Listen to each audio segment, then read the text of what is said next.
last question before we complete, please put it in the chat. Oh, okay, yeah, thanks, Badar. Yeah, I had a question for David Lasalle, and then I had a question for HTech as well.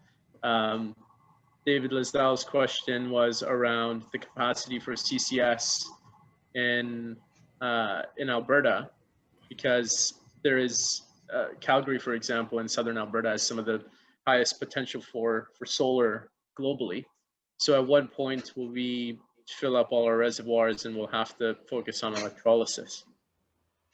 Well, I think there's a role for both of them, certainly in terms of filling up the reservoirs. We're running a study now where we're looking at all of the data, the geological data, to identify what's the size of the CCS potential within Alberta. It is very large.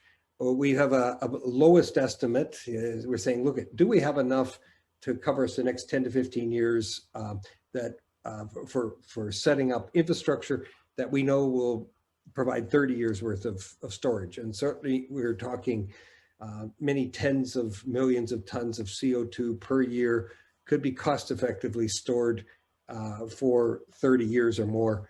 And so that's kind of what we're talking about deploying in the next 10 years or so. The actual numbers that we have so far point to potential for much larger storage than that. We live on very holy rocks in the Western Canadian Sedimentary Basin. There's lots of holes in these rocks, and so there's lots of storage space.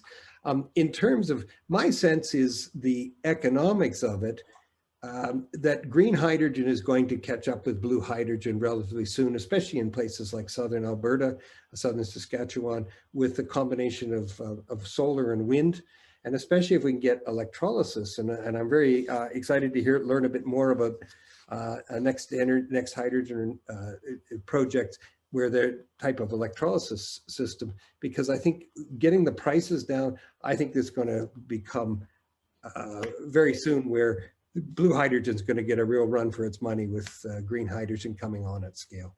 But and I think we're going to need it all. We're going to need all. If we're going to really go to net zero by 2030, just do the numbers in Canada. We're going to it's going to be a big opportunity to go for both blue and green.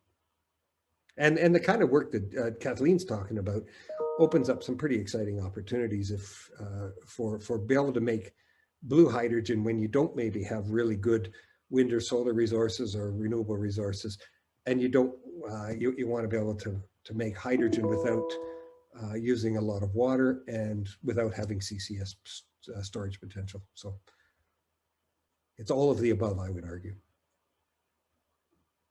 Oh, you're on. Yeah, here we go. Yeah.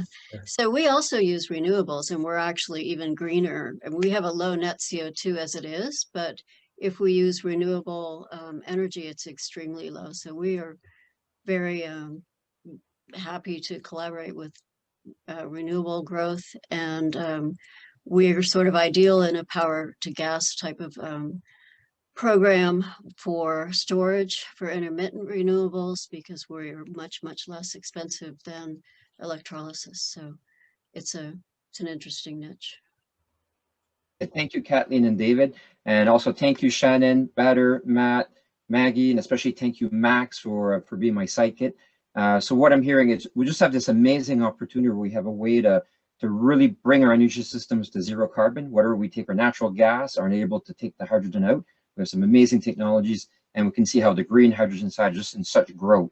So we're in an excellent position in Canada, especially Western Canada, to take advantage of where the world's headed. So I hope everybody enjoyed and had a good view of what is possible in Western Canada, because the future is very bright.